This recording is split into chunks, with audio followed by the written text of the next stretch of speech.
Welcome to Everyone Loves Guitar, where we get to sit down and talk with interesting professional guitar players and related music industry experts. If you love playing guitar, stick around. You're in the right place.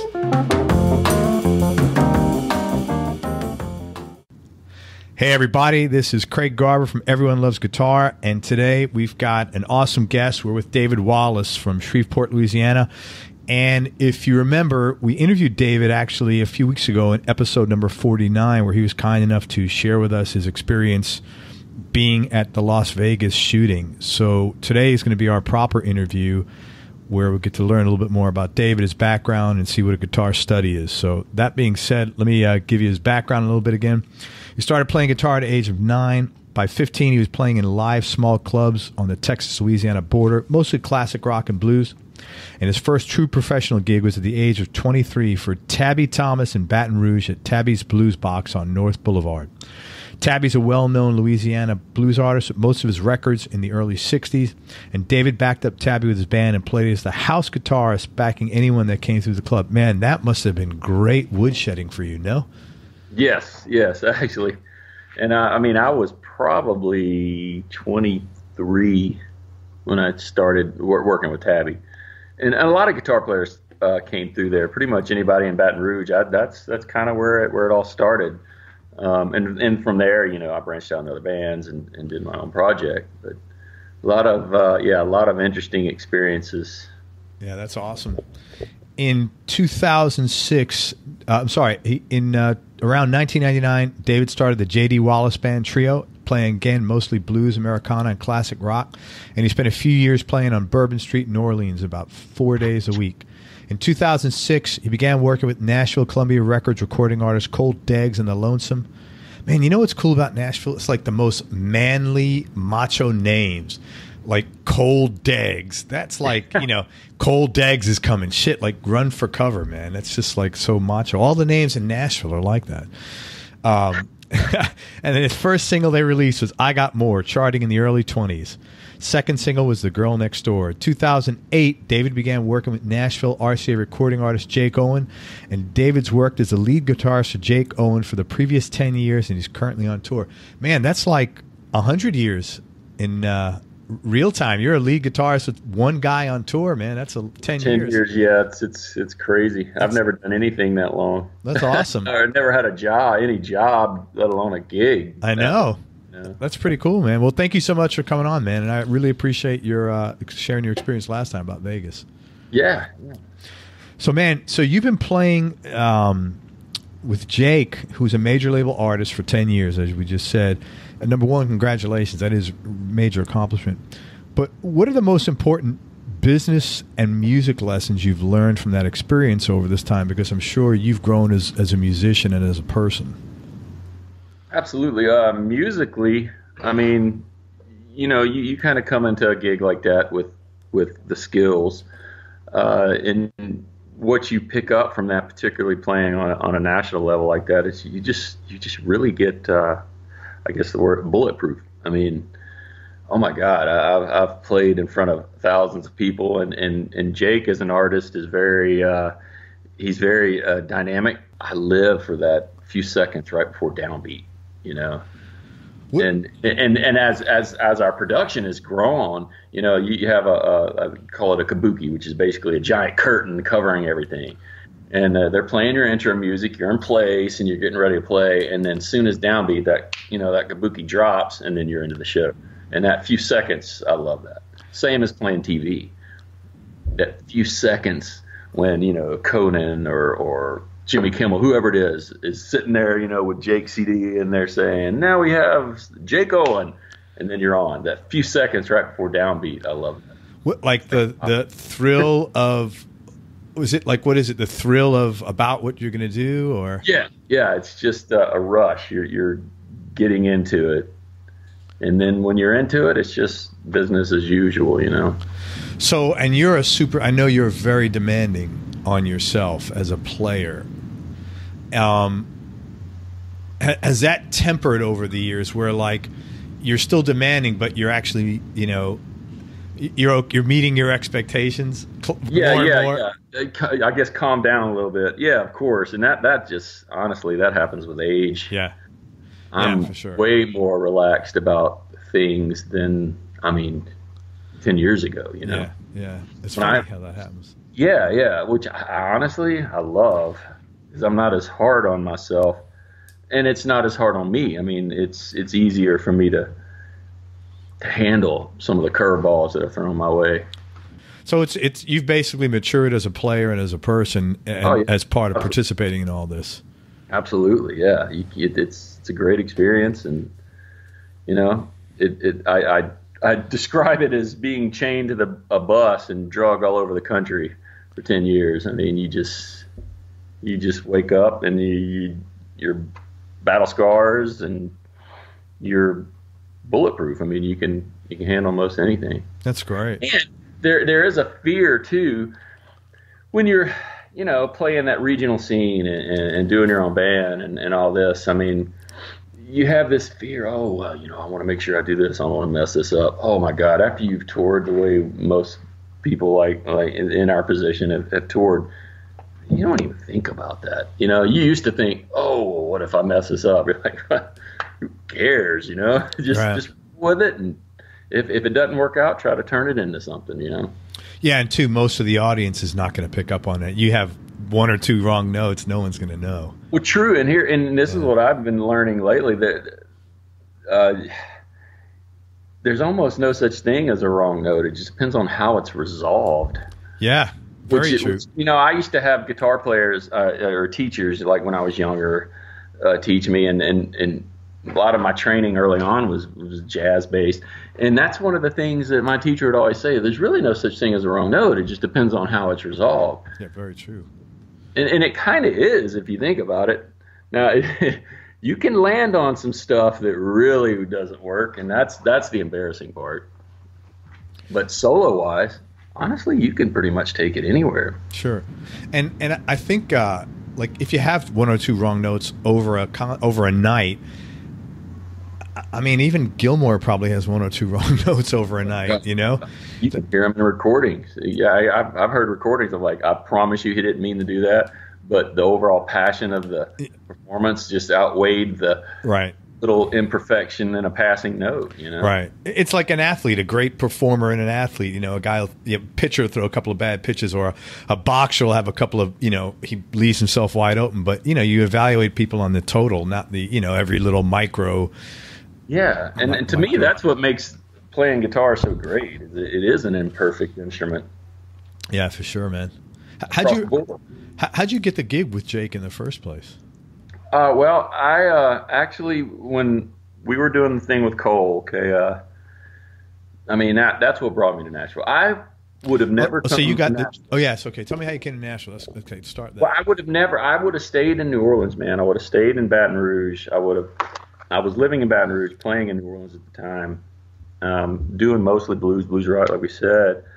And there were times where I had to take part-time jobs to make ends meet because the regional scene just wasn't that working. And then when me and my wife got married, you know, all of a sudden I needed more money to survive. And that's kind of when I started playing on Bourbon Street. Bourbon Street is an endless there's so much work, at least there was before Katrina. Katrina was one of the catalysts that got me out of Louisiana. Before Katrina, I was playing for sometimes 5 nights a week on Bourbon Street during the day. Then during the weekends, I had another band that we did all original music over in Texas, and that was kind of a country scene.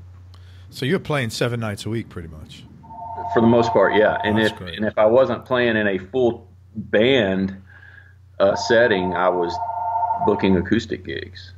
Gotcha. Make money. But my brother was in Nashville working. When I was in New Orleans doing that was what I did, and I loved it, man. I mean, we played everything. My brother was already in Nashville. He plays music too. He's actually a B3 player for Joe Walsh and the Wallflowers currently.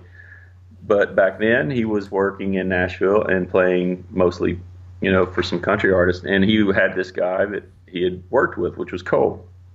And he says, "Look, man, they just secured a deal, and it's really rock solid. Why don't you come up here and meet everybody and play. And so I went to Nashville just on a weekend just to meet these guys and jam, see if it's a project I wanted to be a part of. And so I met them and we played, and I learned about 3 or 4 of their songs, and we jammed with them. And then Cole's like, "Awesome, man. When can you start?" And I'm like, I guess now. And then that afternoon or that next day, we did a showcase for Sony. So I walked right into a Holy showcase. Shit. Didn't even know it.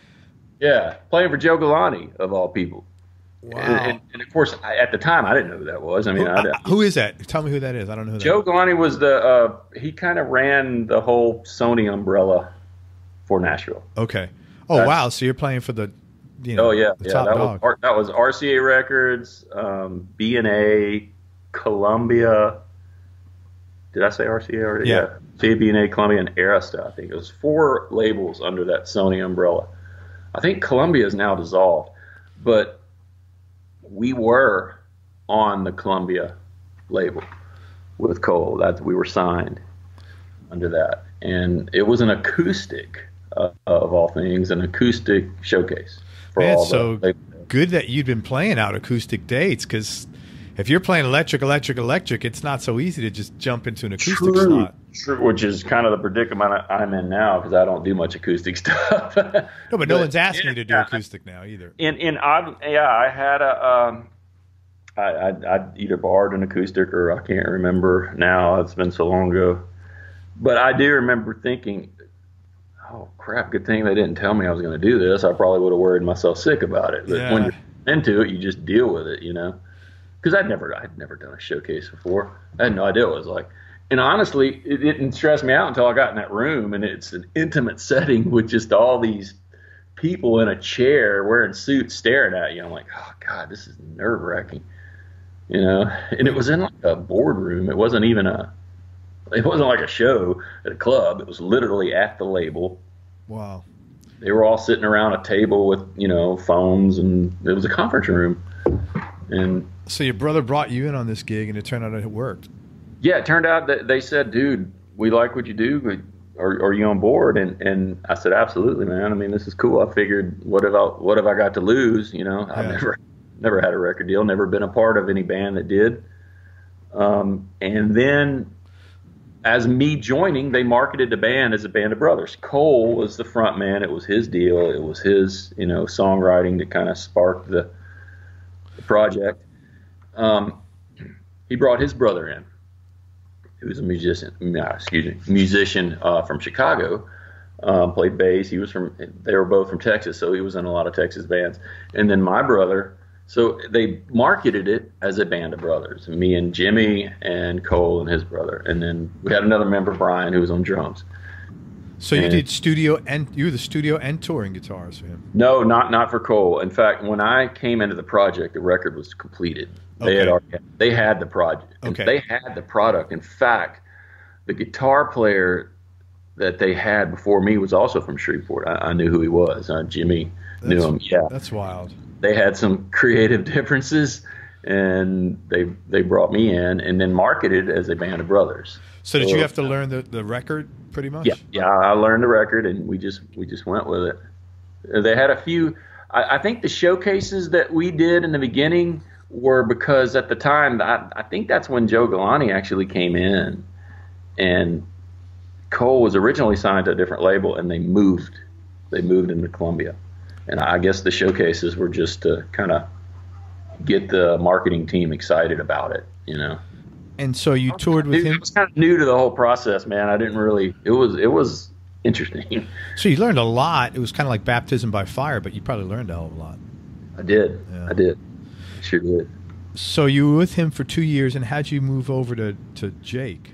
Well, it's kind of like when you get on with a label, it's like like going to high school. You enter high school. I entered in 86, and I graduated in 90. So they have this, all the people you start with, you graduate with. Well, when Cole was new to the label, Luke Bryan was new to the label, Jason Michael Carroll was new to the label, Jake was fairly new to the label. I think he had one song out at that time. So they put us all in that class. So I knew these guys and the players that were working with them because we were all on that same umbrella and all started at the same time. So when the next year we toured, we did radio tours, we did a small beach tour, Costa Del Mar. Sunglasses is a lot of fun, as all colleges. Oh man, those are great sunglasses. I got a few pair of those. Yeah, they're great. Yeah, it was a blast, and it was a couple other another band that worked with us, and then I don't really know what happened. It was a great record, man. Great. The second single, we did this amazing video. I'll have to send it to you. It's pretty cool. Yeah. Management just called us and said that, hey, they've dropped the band. Of course, I do remember Cole and his brother got in a fight, and I think his brother quit. There was a lot of stuff going on, drama. And then, so I called up some people that I knew, and one of them was Robbie, a buddy of mine, also from Shreveport, who was working with Jake. And I said, hey, man, we're done. I hadn't been in town very long, but if you know of anybody or if you're looking for a guitarist, hey, let me know. And at the time, he's like, well, we're looking for an acoustic kind of utility guy is mostly, utility position and some singing involved. And I said, hey, that's not really my strong point, but put me in. Yeah. I'll come in and do whatever. And within the next few weeks, the lead guitarist left the band. And then he called me back and said, wow, hey. just like random. Yeah, you never know, man. It's strange. People move around, Wow. People jump, take other gigs. But he said, hey, well, look, we are now in the position of auditioning for 2 guitar spots. The utility lead utility more vocal, and then the lead position. I said, well, look, I'm more geared for a lead position. Sign me up for that. So I went and auditioned. And, it's funny. It's a funny story how I got the audition, too, because I didn't technically get the audition. We auditioned with 12 other guitarists, okay? And Jake so it was like a cattle call.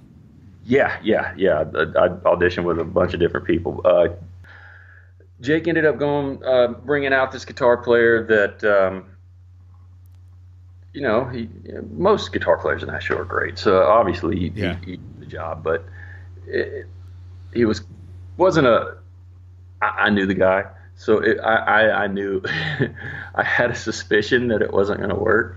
Oh, you mean like hang-wise? That and playing-wise. He just, not a team player, I guess. And so I told Robbie, I said, well, look, man, if anything changes, give me a call. So this guy lasted for 3 shows. And then... Wow, that was quick. Jake told his band leader, he said, well, look, man, give Dave a call. And so, so then I came out, went to rehearsals, and I've been with him ever since. Put my hair in my face and play. That's what I do. But you also have to remember when at this level, you're entertaining. You're as much of an entertainer as you are a guitar player. And you've got to marry the two. And honestly, that's been the biggest lesson for me. Because I've always, in my mind, my playing is my entertainment. Okay, so let's talk about that. And I have a couple other questions I want to ask you about something you mentioned, but let's talk about that since you're on it, because this is the second time you mentioned it, and I want to address it. Yeah. You said about, part of this is, and you're right, you're in the entertainment business. So what are some of the things you've had to do to sort of like, to entertain that were like either out of your comfort zone or like flat out didn't like it in the beginning, or you weren't used to it, or whatever? Not that I didn't like it. It's just that it wasn't what I was used to. I grew up playing in small bars and clubs. I've had to learn on these big stages, hey, without looking ridiculous. And it depends on how many people are in your band. And right now our band is pretty big, so I've had to find different ways to entertain. But stay mobile, move. Some of these festivals. For instance, like the Las Vegas, you have a runway, which is what they call it. It's just basically a platform. It jets out from the front of the stage, and anytime I take a solo, I make sure that I'll run out there and play, and play to the crowd, throw a pick at them, Yeah. have to wink and point at anybody. I definitely think there's a cheese factor that it can get out of control, but definitely play to the audience. Don't forget that they're there watching you. Totally get it. So so just more audience interactions that have been. Yeah. Sometimes get out of my own head and remember. Okay, yeah, you're playing, and that's got to be tough for you because you're pretty intense, man. Yes, it is sometimes at times, and I've had to really train myself because this show is geared for entertainment, obviously, but you're playing with in-ear monitors. You have a guy that's mixing monitors for you, and his focus is to make Jake happy and us also, but mainly Jake. I mean, and sometimes if it doesn't sound right to you, it's very distracting. Oh, okay, because you're playing something you actually don't like the way it sounds because it's not. Sometimes, yeah, sometimes, yeah, dude, interesting. I've had gigs where my ears have literally cut out. And I've had to play with one ear out and figure it. Just get. So like you can't even hear your own stuff to some extent. I can hear all right, but not great. And not only can I not hear it, but I can't communicate properly with the monitor guy for whatever reason. We have talkback mics. In other words, I can get back there and let him know what's going on. But in this particular case, he couldn't help me because it wasn't on his end. It was on my end. Oh, wow. Ears, literally, the cable went out. Or there was a short, or there was a pack, in which case, fortunately for me, in this particular instance, it was only a 30 or 40-minute show. We were playing with a number of artists, and it was one of those blow and go. There were no sound checks. And, I mean... Blow and go. Oh, yeah, it was just get through it. Yeah. And this kind of stuff, that's where being a professional, being bulletproof really pays off. Because you just, okay... No big deal. I trust that the sound man is taking what I'm giving him, and I know what I'm giving him is solid, and he's going to do it. So I'm going to smile, and I'm going to play, and I'm going to get through this gig, I will say, at the beginning, that was really hard for me because when that stuff happened, you tend to want to focus on it, and the truth of the matter is there's nothing you can do about it. Yeah, and you can't get distracted because then you're... Well, then it shows. Yeah, right. And then you're not only you're not entertaining, people are like, what the hell's wrong with this dude? Yeah, absolutely. Yeah. So you never want to call attention to a problem because even if you think it's painfully obvious, the audience half the time has no idea. Right. Yeah, unless you make them aware of it, and then that's unless you make them aware of it, like pitching a fit or which throwing stuff around, getting mad. That's you try to stay away from that. So when you first came down here, you're a blues guy. Blues, classic rock guy, primarily. Well, that's more my background and passion. I got real into Danny Gatton, who is and Brent Mason, who's also the chicken picking. Danny Gatton was more on the jazz end. Brilliant guy.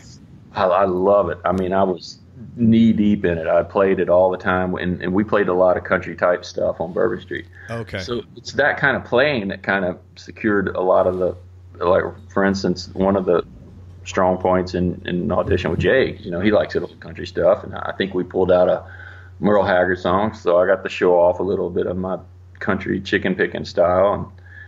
And it's funny, at the time that really worked for his gig, and now it's funny, his gigs developed more into a more rock and even lately more pop. That's country now. It's country in general. Yeah, it's weird. Yeah, it's just a transition.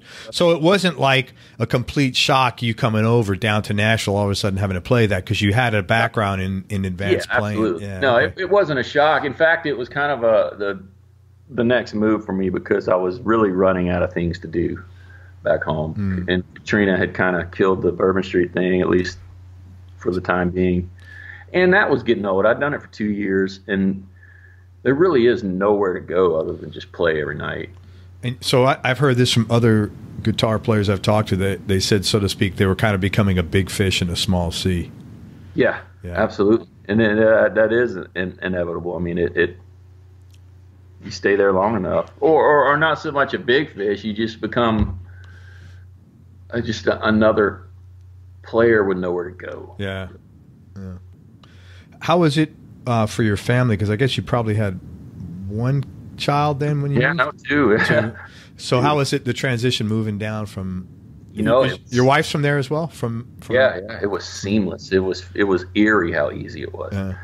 I was concerned because I had to sell a house and I couldn't buy a house in Nashville until I sold the house here. Sure. Do you know that I actually did that both in the same day? Wow. The day that I bought the house here in Nashville, which is a little outside of Nashville. I live in Cookeville, about 70 miles. It's beautiful. And the day that I signed the papers on the house here, I was closing on the house in Denham Springs. Wow, that's not a lot of pressure. Well, no, it's that's weird. A lot of work, man. And you know that I sold that house in Louisiana without a realtor by word of mouth. I sold it. Somebody that cut my wife's sister's hair. She just happened to mention to this hairdresser that we were selling. Wow. And the hairdresser was like, well, where do they live? And then she was interested, so then she contacted us, and we sold the house for what we were asking. So the universe supported all your moves, which is good. It was eerie, and we sold that house for so much more than it was worth. And that would have only happened because right after Katrina, everybody was trying to get out of New Orleans. And we were literally 50 miles north of New Orleans. We were the next community that you could move into and still be relatively close. So everybody's property value went up. That's great. Well, plus it was that time, right before the recession hit, where real estate was crazy and maxing out. Perfect. And good, my line of thinking was, okay, and it was funny because the worst case scenario did kind of happen. I figured, okay, well, I'll go do this. I'll try this.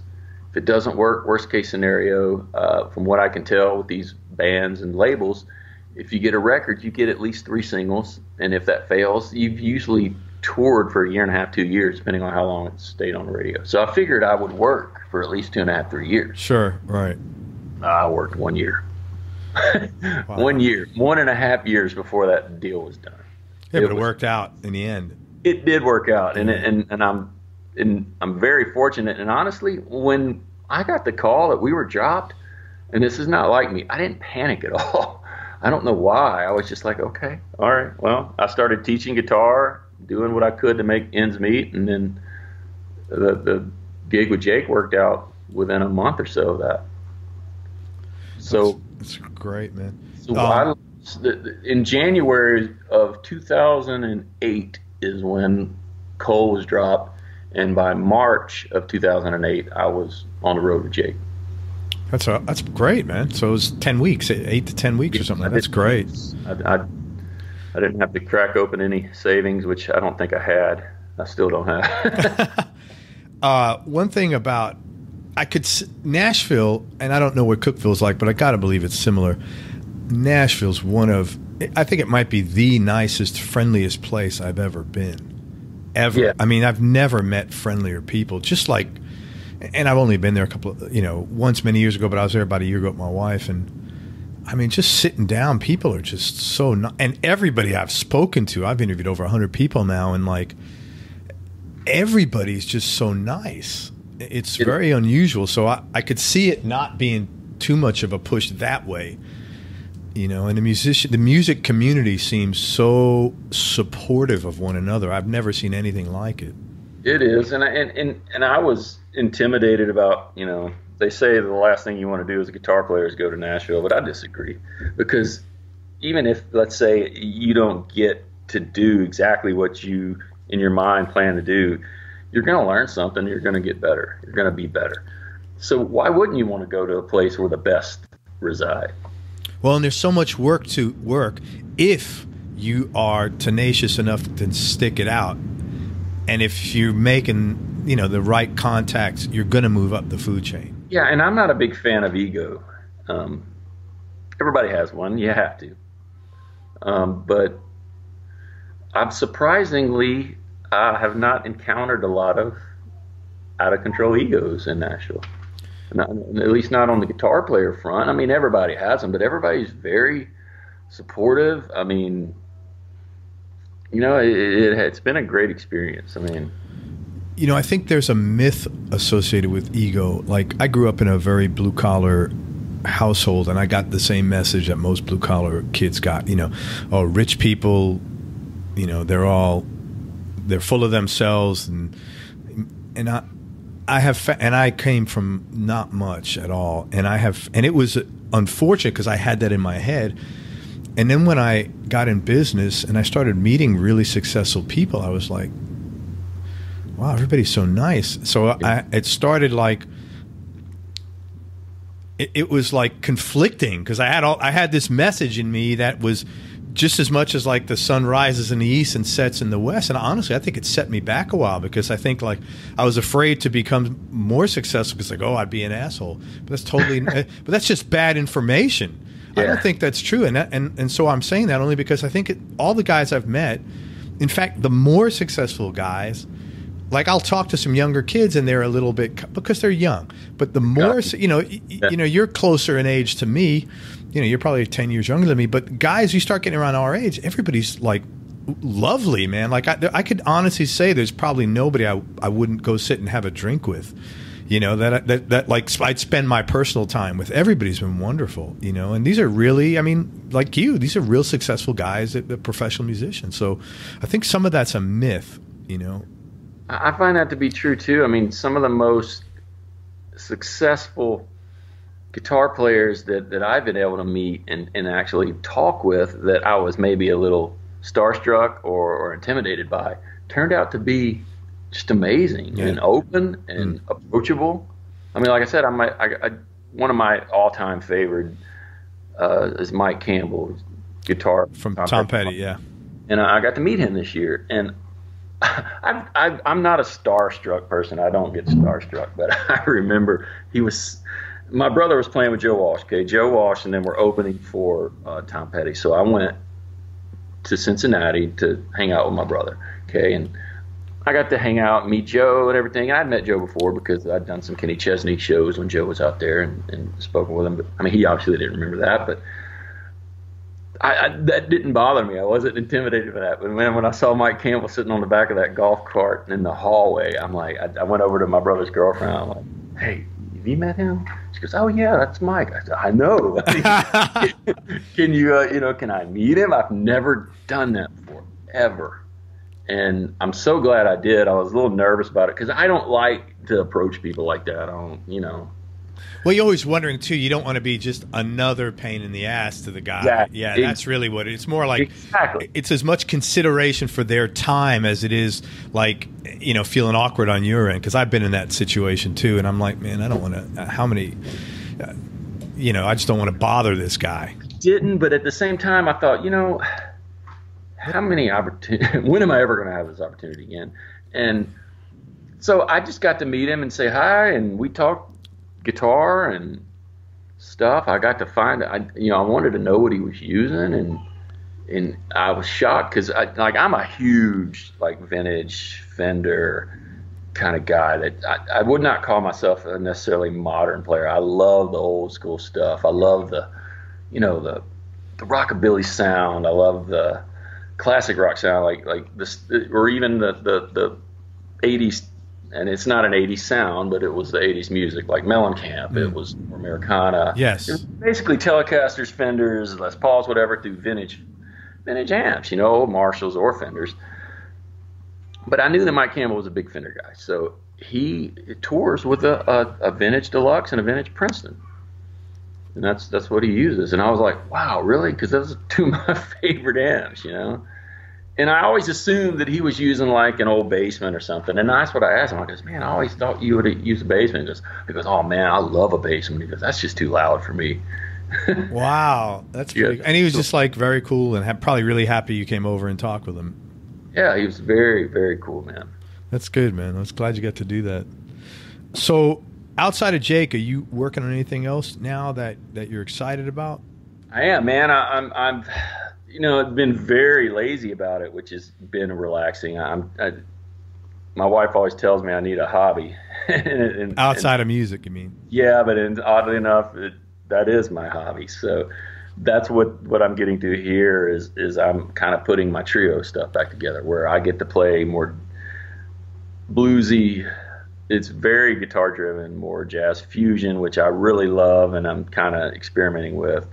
I just get to play, because I get to play with Jake, and I get to, he gives me spotlights where I get to show off, and I'm always grateful for it.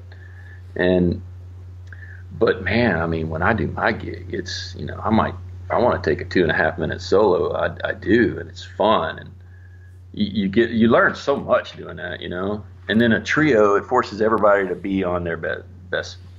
Yeah, it's tough. You got to you got to be broad. Well, and I haven't had that many gigs, and I haven't been pushing for it. Honestly, after this Vegas thing, I just, like we spoke last time, I kind of laid off of it. Now I've just been hanging out with my little 2-year-old and just enjoying life. But that I'm very driven to do that, and I'm going to try to do it right. Like, one of the things I've learned, you need a product. And I've always, just because I love playing so much, I've always just booked gigs and just got up there and just played and had fun and go home, don't think about it. But I'm really driven now to write the music and record the song, get the product, and then when I book these gigs, I can maybe book openers where I can play my music. In addition, because I can always play covers down the street, and, and I enjoy that. I mean, that's a blast. But the trap I've always gotten into is I end up just booking a bunch of gigs, playing a bunch of covers, and then put your stuff on the back burner.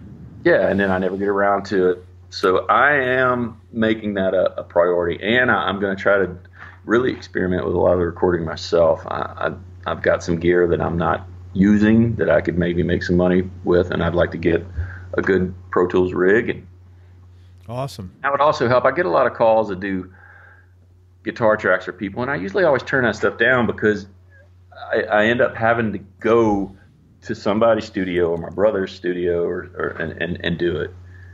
Does your brother live near you? Does he live in Cookeville too, or is he in Nashville? He's in Nashville, but he just bought a house out here, a camp house on the Caney Fork River, which is like 20 minutes from me. Oh, that's cool. And he's Airbnb-ing his house in Nashville, so he's able to make money off of that. Oh, good. So you can hang out with him too now. Yeah, absolutely. That's great. Do you have your band members picked out? I do, man. Two just fantastic musicians, Ron Bowie and Chad Judd.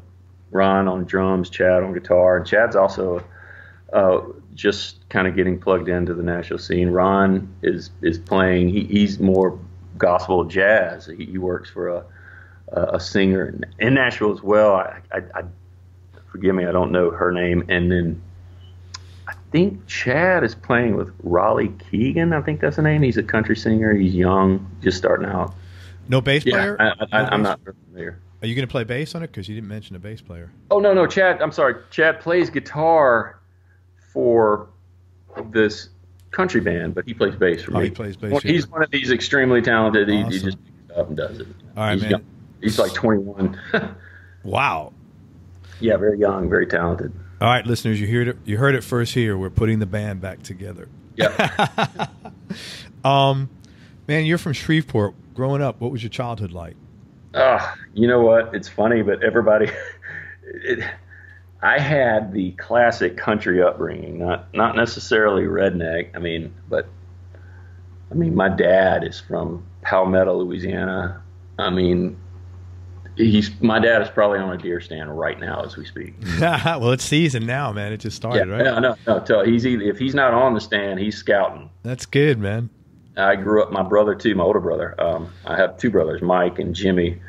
My dad and my older brother they have about 16 acres outside of Shreveport, and they hunt and fish year round. I grew up doing that. That's really cool, man. It's so funny because me and Jimmy liked it, but at the same time, we were always into music. So we would go camping or fishing, and I mean, we would camp for weeks at a time. And, this was 87, 86, even younger, and when we were younger kids. So we didn't have cell phones. I mean, I can't imagine camping a week without a phone. Yeah. Imagine that. I don't even go down the street without a cell phone.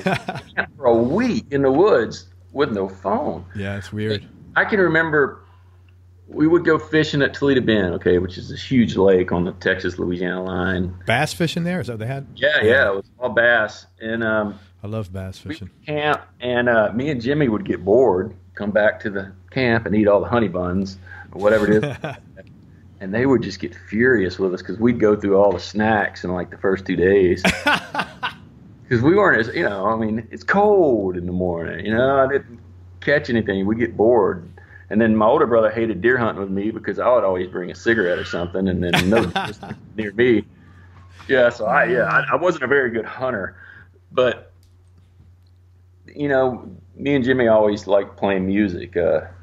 We had our first band in high school, and so here's the funny thing. Okay, our first band in high school was in Bethany, Texas, which is right on the line, Louisiana. Bethany is on Louisiana and Texas. Okay, and it was only maybe 15 miles from our house. So our drummer, we had twins, drummers. So they had to rotate. Each one had to play 3 or 4 songs or they would get in a fight. That's so funny. Yeah, so we had a gig at this little hamburger joint right on the State Line Road. And a lot of bikers would come watch us, and 18-wheelers, and would stop in and we'd play. And we played, fairly often. And I can remember for band practice, I would bring my shotgun. Yeah, well, we would rehearse in the barn, okay? So, and you'd get ear fatigue after a while. So we'd take a break, and I would go dove hunting in the backfield. Come back, put my shotgun in my truck, and then we'd rehearse and hang out. That's hilarious, man. So you're like really maximizing your time. Yeah. That's pretty efficient. Yeah. Holy smokes. So it was you, your older brother, Mike, and then Jimmy. Jimmy's like close in age to you? Yeah, we're only a year apart. Oh, okay, cool. Mike's 4 years older than me, so. And he's still back home. Yeah, he's still in Shreveport. Yeah. What kind of jobs did your parents do? Like you said, both my parents are teachers. My dad eventually was when he retired, he was a vice principal of like a vocational school. They had like special.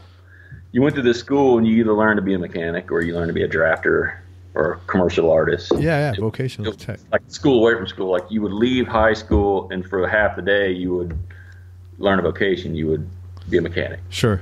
Be a carpenter, whatever. My mom's a librarian. So they're both in education. Both in the education system, yeah, and they're very big on education. They weren't too happy about us being musicians. Well, academics are, man. They're always, if you're an academic as a profession, then I've noticed your whole life and your evaluation system.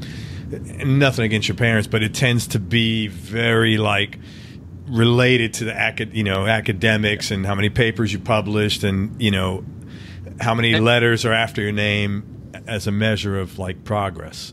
And they were very big. I mean, they worked hard and they paid for my education. I went to college. Where'd you go to school?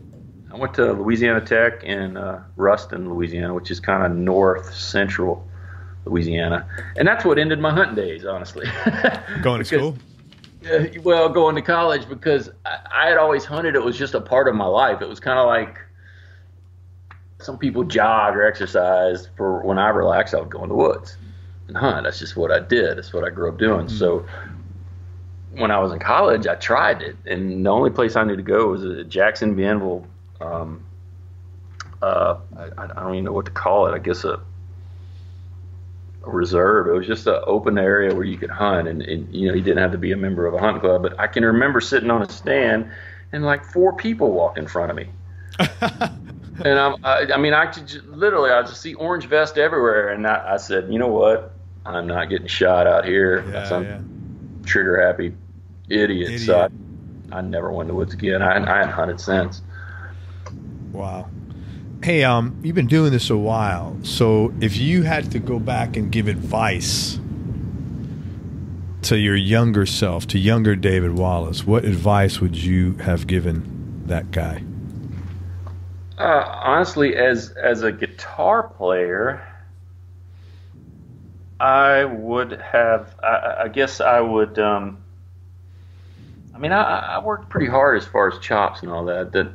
And that honestly is the easiest part of the gig, is the playing. Connections, contacts, establishing contacts, not being afraid. Say no to nothing. You probably hear that a lot. Yes. That's true. It's very true, because even though, let's say you agree to do a session, okay, and let's say maybe you don't do so great on that session, but maybe something the way you play, the style, it can always open a door to something And I've learned that. And, the few times that I've said yes, a lot of times, it was always my nature to not do stuff I was comfortable with. And as I've gotten better at it and saying yes, doing sub gigs, doing things, they always open other doors. And another big advice I would say too, and this is a guitar player's curse. We always end up befriending other guitar players and geeking out and nerding about guitar. Well, here's the problem with that. You're buddying up to your competition. You need to make buddies with the utility players, the drummers, the bass players, the management. That way, when you need a gig, you're in a position with all the people that you've made contacts with that will need your position. Got it. The problem I have is my first, even to this day, most of my contacts are other guitar players. Right. So when a gig comes available, we're all competing for the same gig. Yeah, I totally get it. Whereas if you knew, assortment of bass players and this guy's and that guy's other, rhythm section, they'd be like, "Oh, dude, Dave's looking for a gig." Yeah, man. Call him. Yeah. Yeah, I hear that. I've heard so similar things to that. That's probably one of the biggest mistakes I've made. It's not spreading yourself around. If I need to find a gig, I look through my phone, guitar player. Oh, guitar player. It's stupid. Yeah, and I totally get that. That makes sense, man. So let's talk gear. Speaking of gear for a minute, what's your go-to guitar right now? Maybe what other few guitars would round out your top? I've always been. It's funny. I've always considered myself a Telecaster guy. That's always been my passion, what I love to play. But that being said, I haven't used a Telecaster in Jake's gig in probably 5 years. When I went to humbuckers, Jake's music changed. I needed that sound, and lately my go-to guitar has been an Ibanez AS-153 hollow body, which is basically a 335. Yeah, I know that guitar. So wait a minute, do you do studio stuff for Jake as well?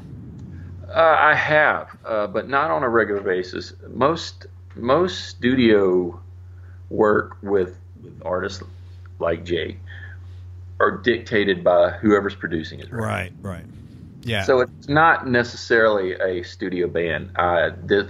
The last single that Jake put out, Good Company, I played on, the Horrible Bandit.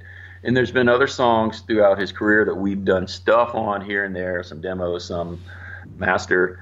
But it's mainly dictated by the producer. And if that producer knows you or wants to use you, they'll call you. You can go do it. Yeah. Right. They're going to call in their team that they usually have. Over the years in Jake's records, he's had multiple players, man. It's never been just this, this guy played on all of Jake's records. It was never really like that. It's just, if this producer wanted this sound and he had a player in mind or he brought somebody in, work. And Jake's been very good lately about using us on stuff, which I think is important because it gives you a different sound. Yeah, for sure. To use the same players and it sounds the same. So Ibanez AS-153. I had an Ibanez. It wasn't an AS-153. It was a lower model, and I loved it. But the problem was, and it sounded just amazing. But the problem was when I would hold it, it was like the same thing when I had an Epiphone.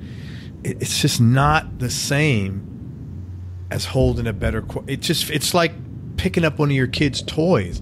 It sounded great, and I don't mean to sound snobby, but like the guitar felt plastic-ish. Well, that's important. I mean, I'm working some Tellys and Les Pauls back into my set. I always love, as far as pickups go, Alnico too. So lately, I've been using a lot of Seymour Duncan Antiquity pickups, humbuckers, which I love. Do you change your own pickups? I do a lot of times. Yeah, so you're pretty. I do my own work. Yeah. So I'm working on a Telly right now with dual humbuckers. Humbuckers. Yeah, this is gonna be great. I'm bringing it out next year. I've just got this new Gretsch. I got a Gretsch broadcaster, which is going to be making an appearance this year, so I'm looking forward to that. Okay, so Ibanez, Gretsch, and do you have I see you play Strats too, though? No. Yeah, I sure do, man. Pretty much Strats. Are you sponsored by Fender? 'Cause I saw a pic. Yes. Yeah, okay. I just started working with Fender again, and it takes a while. I mean, to work those instruments into your set. Yeah, I got another Strat that I'll bring out. This Telecaster I'm going to bring out, and I'm very particular on things, wiring and setup, and that's usually where a lot of the newer instruments to me drop the fail. Yeah. Because of what your expectations are, what your comfort zone is. Yeah, and they're all, I get it. I mean, honestly, the Telecaster and the Stratocaster, pretty much any electric guitar, I guess, hasn't changed since the mid-'50s. So imagine a company where your product hasn't changed in over 50 years. You're going to want to do little things here and there to make it more interesting. So that's I think why they're doing this. They'll put little, it's got a mid-range switch here. It's got this S1 switching, which Fender's been using. And honestly, I can't stand all that stuff. But they're wanting to promote their new product. So what I end up doing is taking that guitar, which is usually are always great guitars, and I just wire them the way I need them to do the job that I need it to do. Right. Those pickups, and it doesn't really affect the guitar. I mean, it's still a great Strat or a Tele. I just, you got to customize it for your use. One good thing about Fender, which I can't say anything about Gibson. I love Gibson guitars, but like pretty much you can pick up any Strat, any American Standard model, or the Elite, whatever the hell the flavor of the year is, but yeah, they're pretty consistent guitars. Yeah, and I just got an Elite Strat that I really like, and that's another one that's going to make an appearance this year. It's just that I had to. It just takes me time to get to this stuff. I got to rewire it. I'm not happy with the way it's performing on the electrical end. Sure, and that's just preference. I mean, what kind of amps are you playing out of typically nowadays? Lately. At least this year, I've been using. I have a 19. It's a vintage amp. It's a 65 blackface Bassman. Wow, which is basically like a Plexi, from what I understand. Well, not really. It's the most, I guess, the closest Marshall thing that Fender did. Yeah.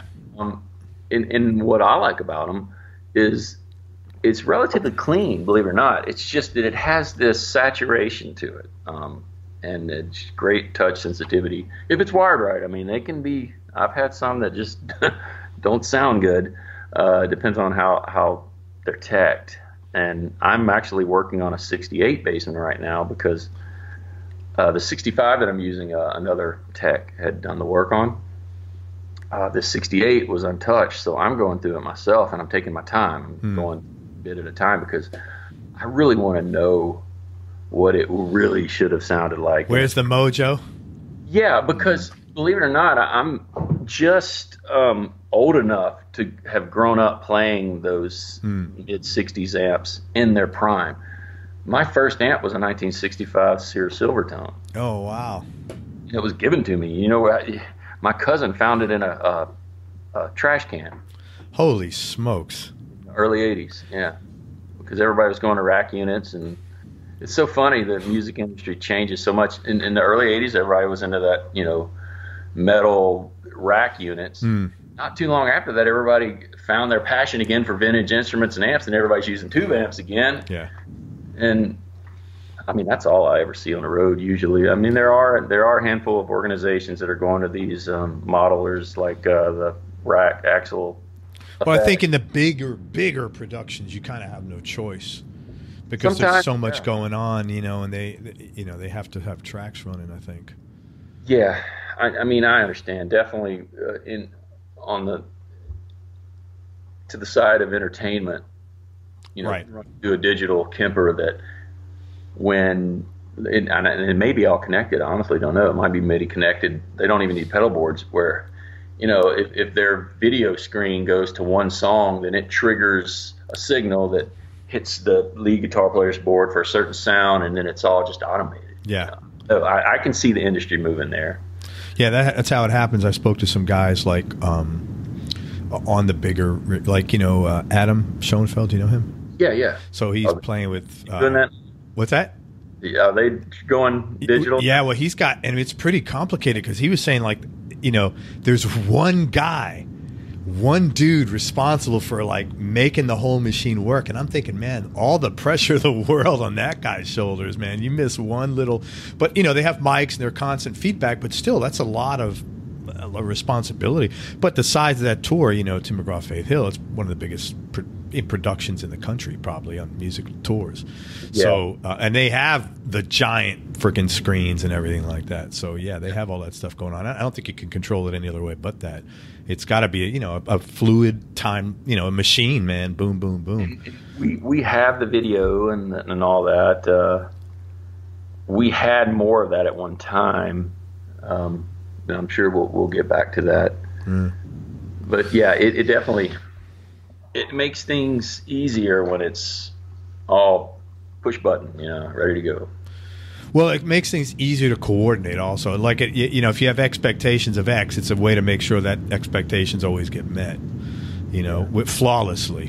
And I could see you as a player, because I know myself, it would be a little bit disheartening because you like doing all this stuff, but I guess there's a time and a place for everything, right? Yeah, yeah. Well, hopefully, most of the bigger gigs I've seen, they let you run however you want, run whatever amps or guitars you want. And that's part of the production's responsibilities to set it up how you need it. And it goes. That's one of the things I loved about watching Joe Walsh and Tom Petty and all those guys. No ears. They're on wedges. They're all using amps, right? What's that mean, wedges? Just a monitor speaker. Oh, okay. Just no. Yeah, okay. It's not pumped through a monitor board into your ear. Yeah, so yeah. They're hearing their amps come off of their speakers. Right. And I'll be honest with you, man. From out front, it sounds better. Yeah. It's just big and it's alive. I would rather watch that and hear that music that alive than watch a band that's got the entertainments dancing and they got cool video and all that. Because to me, I'm at a concert to hear great live music. Right. But it's a different audience, man. I think pop versus you and I like the same kind of music, man. I want to go and listen to people jam, and exactly. and I don't care if they don't move all night. I want to honestly, man. I don't like we saw the Eagles. I've seen Robin Trower. The guy's 70 something. I don't give. The last thing I'm thinking about is him moving. But I'll tell you what, that guy plays his ass off. Oh yeah, and that's exactly where I come from, and I have to kind of put that on the shelf in Jake's gig, because Jake, even though Jake respects that and loves that, it's also, he's an entertainer and he wants us to aid him in entertaining, and that's my job. So, right. And I totally get that. Yeah. Hey, real quick, if I asked you to pick your 3 favorite albums, what's the first 3 that come to mind? All right. It's interesting because I think like a dual processor when it comes to music. Okay, there's the player and there's the fan. Right. I can imagine that. So as a player, I'm into some weird shit. I love the Danny Gatton instrumentals, the pretty much Steve Lukather type stuff. Just right. Great. All right, so I'm gonna give you 3 of my fan musicians. So, and oddly enough, there's hardly any solos in a lot of this stuff. I love John Mellencamp. Okay, he was a big part of me growing up. So Scarecrow. Right. I love that record. Bryan Adams, Reckless. I love that record. And I love like U2. So Joshua Tree would have to be in there. That's a good album. That's funny. Those are all very period albums. Yeah. Because we're like 10 years off. Because I'd be picking stuff from 10 years earlier to that. That's like the fabric of my sort of upbringing there. But those are all great albums. I know every one of them. Very good stuff, man. All righty. This is a tough question, man. If you weren't doing what you're doing now, what do you think you'd be doing instead? The only way I know what my interests are and what I would like.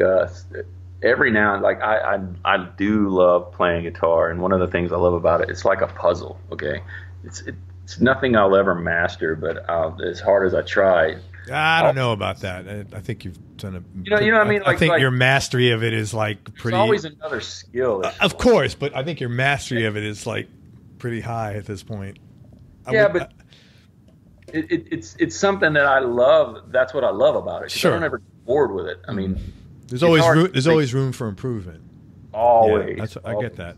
So that's what's kept me. But other interests, like I'm a huge conspiracy theorist. I think I would have loved to have been like a physicist. I love problem solving, and those are like physics and the universe and all. It's just infinite what they learn. And every time I read about, we found a star that might have life or something, or just that stuff turns you on. You like the stuff like that. I love it. Yeah, that's cool. I would have never in a million years thought of that. Going to school, because my parents, they were school teachers. Oh, you need to get into something you can make a living. Their parents lived through the Great Depression, so I think that was this weird fear was instilled upon them that you need to take care of yourself. And sure, I'm from a generation of who cares as long as we have a good time. Yeah. So I'm a little more free thinking, but the way I was brought up, I probably would have never thought about. Let's go into physics, because you think about it, how do you make money off of physics? You got to be doing experiments or research or something like that. Yeah, see, I would love that. That would be great. I love archaeology. In fact, I have a degree in geology actually, because I wanted to be an archaeologist. I thought it was cool. I love old civilization. I think it really interests me. But Louisiana Tech did not offer anything like that. So the closest thing to it was geology. And I'll be honest with you, I selected that and just went through 4 years, bam, got my degree. And, within 4 years of that, I was playing music full time. I know my parents were working hard. They wanted us to do that. And I honored them and getting that degree, because they said, this is the one, we don't have any money. When we go, you're not going to inherit anything. This is the one thing we can give you. Yeah. That's good that you respected that, though, to be honest with you. Yeah. Well, we all did. My brother, both my brothers. Now my older brother's a mechanical engineer. He does well. He's smart. And you say both your parents still around? Yeah, absolutely. They both live in Shreveport. My brother and my older brother and my parents live on the same property, right on a swamp at the back of Cross Lake. So like the Louisiana they show on TV documentaries. Well, it's not. It's a swamp. It's a cypress swamp. It's not like South Louisiana marsh or anything. But okay. There's definitely cypress trees and moss hanging everywhere. I love cypress trees, man. Tampa. There's gators. A lot of gators back. We got the same thing here in Tampa. Tons of, because like South Florida is all pine trees, but the West Coast I love cypress trees, man. They're beautiful. Yeah, it looks like any woods, not different, no different than the area by Memphis. Yeah. And it looks very similar. It's just where they happen to live is the back of a lake, so it's swampy and you can fish there. They're actually having a problem right now with some kind of growth growing on the water. I think that we have that periodically down here too at different lakes. It comes and the environmental people will either run experiments or put some fish in. Then the problem is they put some fish in there to get rid of it, and then all of a sudden you got an overpopulation of those fish, which it turned out ruin the native, the bass or whatever is in there. So then that screws up. Actually, what's happening now is all that swamp area back there is. I don't know what it's called, but it's some kind of growth, and it's growing all over the water. Yeah. So the wildlife and fisheries is coming in, and they're dumping some kind of beetle, little tiny beetle, like thousands of them, and these beetles eat that weed. Right. So I don't know how long it's going to take. Yeah, I know they have stuff like that here all the time. And then the fish eat beetles, so supposedly it's good for the ecosystem, but who knows? Yeah. Hey, man, what's your non-musical superpower? Do you have a superpower? Superpower. I don't know if it's a superpower, but I'm good with things, good fixing things, good at problem solving. One of the things that I do, like I'll work on my own amps and figure that out.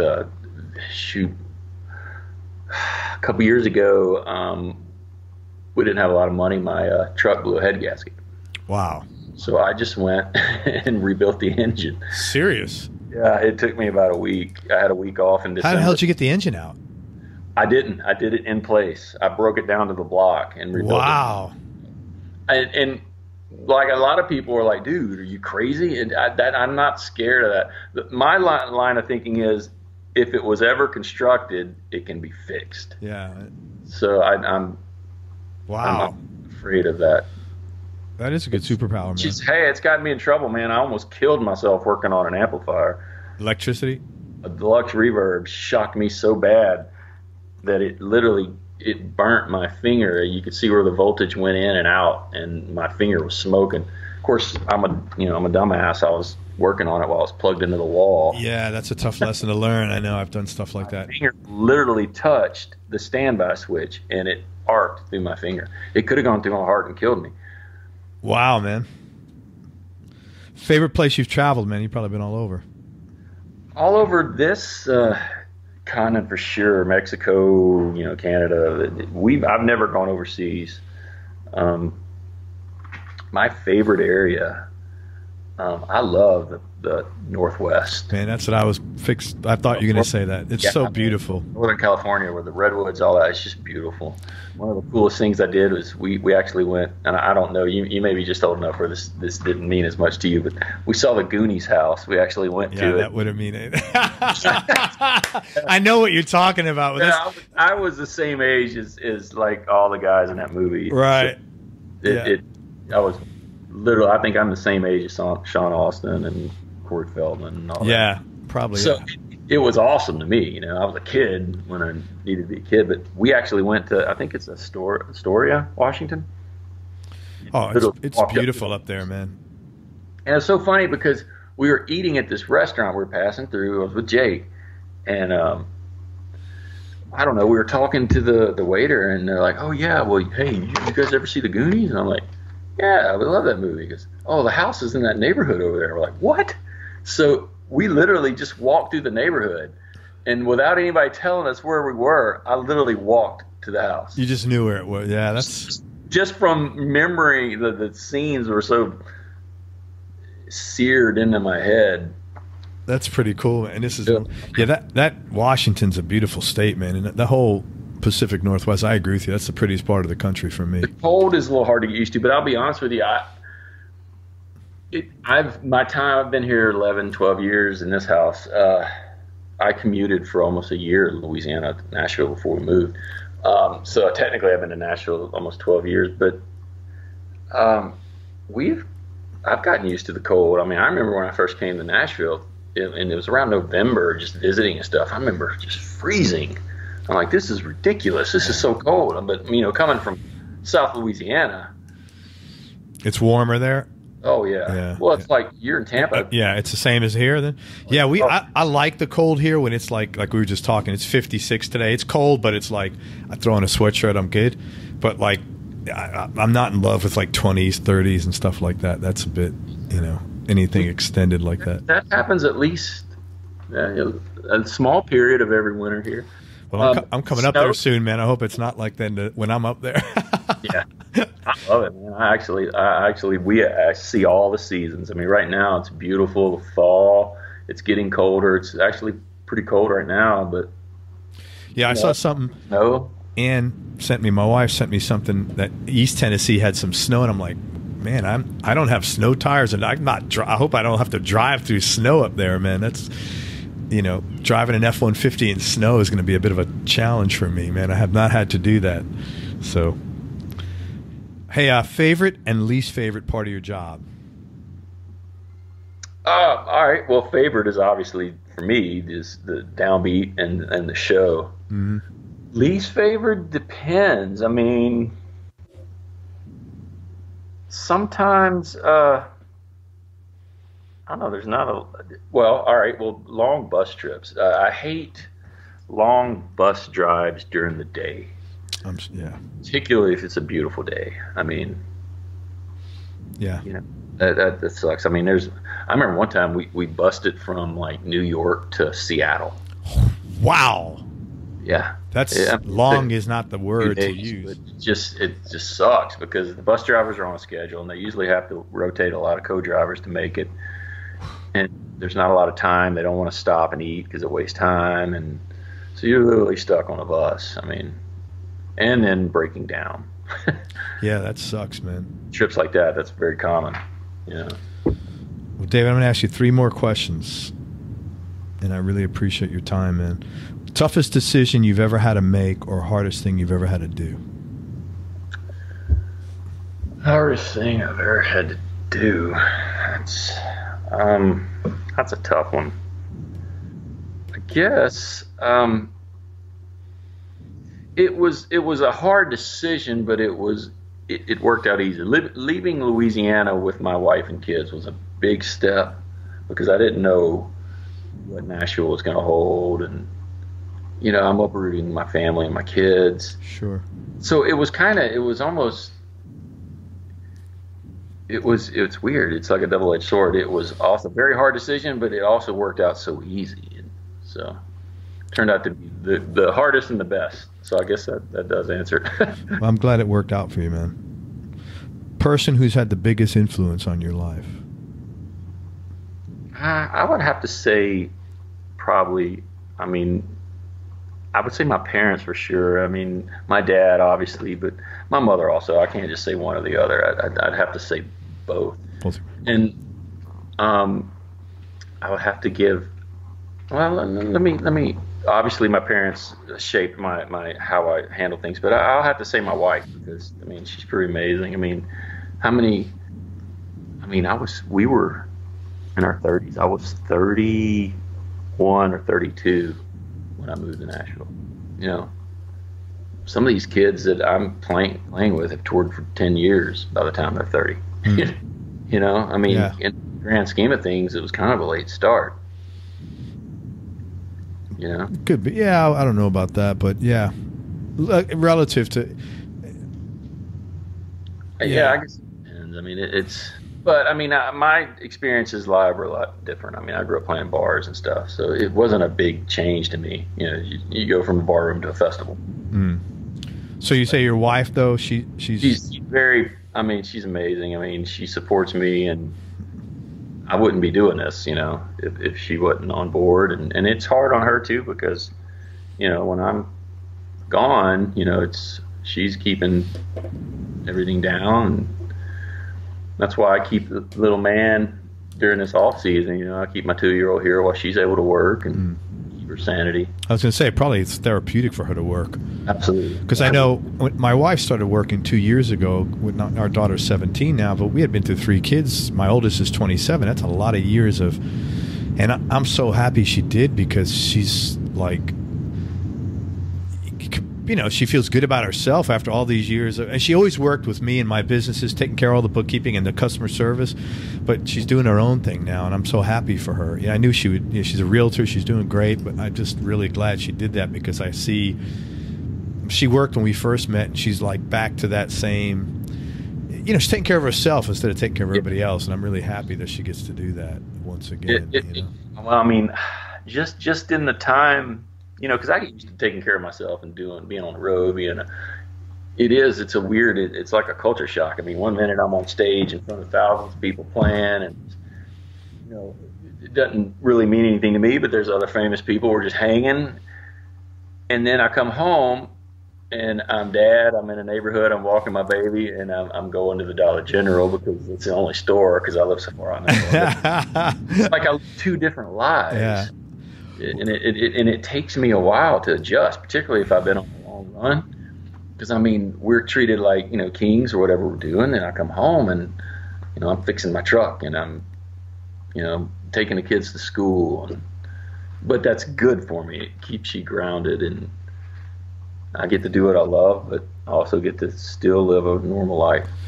It's interesting you say that because sometimes people will say to me, "Hey, do you feel weird?"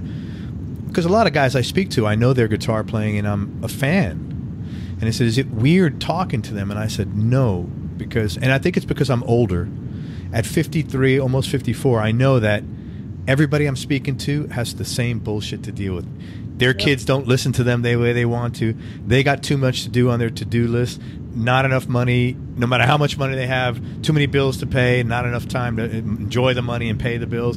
So everybody's pretty much the same. It's just like a separate thing what they do for a living and this creative talent they have. But with the core, when it comes down to it, man, everybody's got to live the same life, you know? Everybody's got to walk their dog, you know, pick up the dog shit if you live in that kind of a community. It's the same, you know, take out the trash, you know. So, I mean, with rare exception, we're all kind of the same, you know. And it makes it real interesting for me to learn from everybody I'm interviewing because of that. So I understand exactly what you're saying. But, yeah, I could see how it would take. I have not walked in your shoes with that transition, but I can understand how that's a bit of a culture shock. And we don't, I mean, I don't make a big deal out of it. I mean, my kid, I've played professionally my kids' entire lives, so they don't really think much of it either. And we had an incident not too long ago with my oldest son, Connor, because we live in a small country community. I live in basically Baxter, Tennessee, which is 70 miles east of Nashville. Okay, is that close? Is that near Tullahoma? I don't think so. No, we're right in the middle between Knoxville and Nashville. Okay.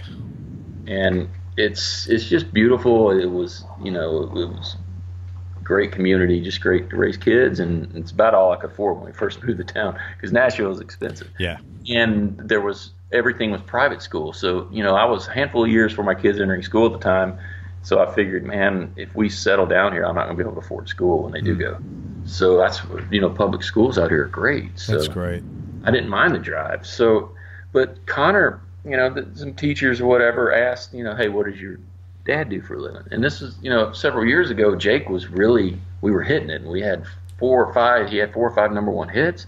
I mean, and all of a sudden, you know, 5, 6 years later, it's like, Jake Owen, really? And I wasn't used to that. So I wasn't thinking anything about it. Sure. So he tells them, oh, yeah, my dad plays for Jake Owen.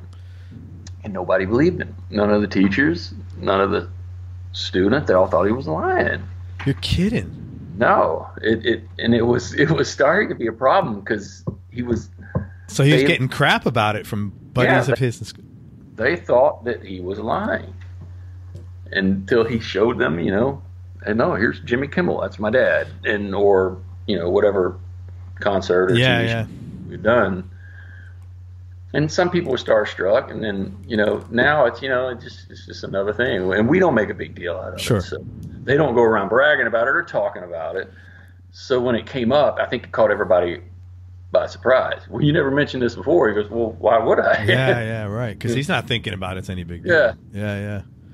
Interesting, man. Last question. What's the best advice you've ever been given, and who gave it to you, if you could remember? Yeah, I honestly, I wrote that down. Well, good. Great minds think alike. All right. I got to say this. This was a guy that his name is Louis LeBlanc. He's from Baton Rouge. He played bass for me in my trio for a little bit. And at the time, I was struggling because I was playing a lot of small clubs, and, you know, it's a small town, and I was getting kind of bored with it. Not much was happening. And me and Heather were trying to figure out how we could get married. And he told me, because I love, you know, what I do, and I was trying to find a way to make it work. And he kind of said, hey, you ever thought about just playing guitar for somebody else, you know, not running your own thing? Because it is tough. And I said, no, not really. And then he made a comment. He said, if you're truly passionate about something, you'll find your way. And I didn't really think much about that statement until I got home. And I'm like, it started to really ring in my ear, and it started to make me feel really good because I knew that I was doing what I was truly passionate about it. And to me, I took that as, okay, well, then all you got to do is keep doing what you're doing, and you'll be all right.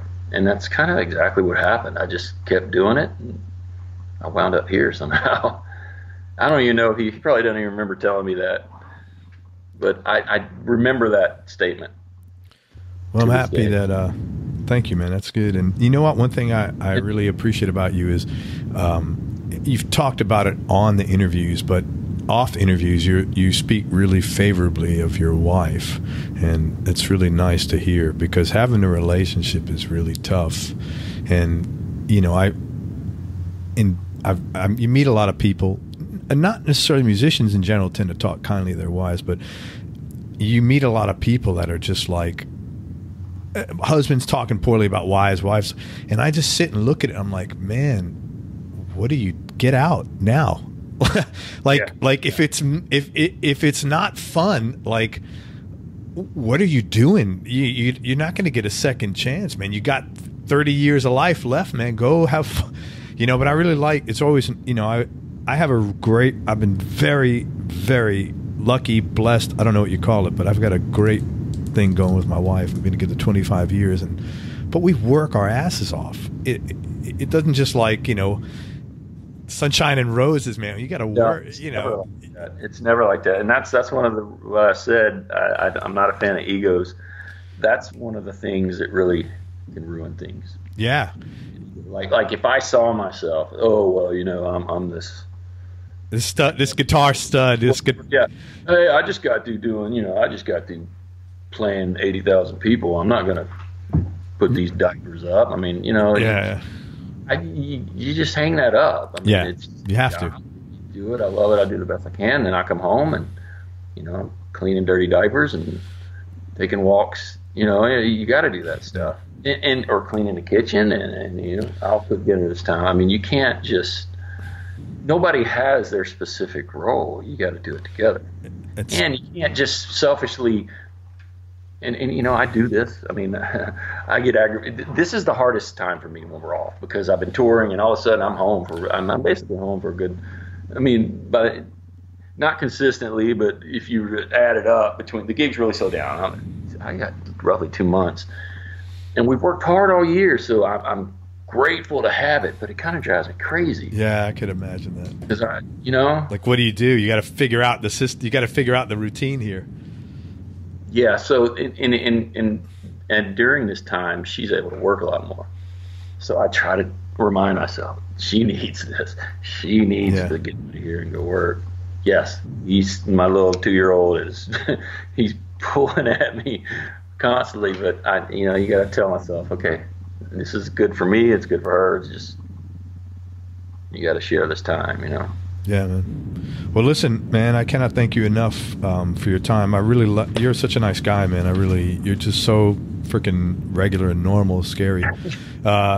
Is there anything you want to promote, man, or you know? Dude, you know, how do we do that? I mean, of course, like a lot of products, you know, Diodario strings have always, I played them for years, and they're amazing. I mean, I couldn't do it without an endorsement from them. I mean, I would literally be paying to play as many strings as we go through, and they're the best. And as many guitars as we go through, you know, same with Seymour Duncan. I mean, dude, anything I need, they're able to work with me on it and promote what I'm doing. They'll promote my solo project if I can ever get it together, you know. And I literally rewire every guitar I get. So it would cost me a fortune. I mean, those antiquities are not cheap. Yeah, I'm sure, man. And I've got them every guitar I own. Well, listen, check out. How about if I just promote, tell people to come out and see Jake Owen when you're coming through town? Yeah, absolutely. Come check out David Wallace when he's on tour with Jake Owen, and come say hello to him or whatever. He's a super good guy, man. Man, anything else? Any final words of wisdom? I think I got everything. Yes. Hey, man, thank you. I really appreciate it. And, yeah, dude. And I want to thank everybody for listening. I hope you enjoyed this interview as much as I did. Thanks again to David Wallace. You're the best, man. I appreciate all the time you spent with us, both on this call and on the last call. And thank you for sharing and so much about you and just about all the stuff you have going on. So everybody, go to everyonelovesguitar.com and sign up to get notified about future episodes, along with some other cool new things we're doing for guitar players. Be nice, go play a guitar, and have some fun. Until next time, I am out. Thanks for listening. Peace, everybody. We hope you enjoyed this show. If you did, subscribe to the Everyone Loves Guitar podcast, and you can do this online at everyonelovesguitar.com or on iTunes.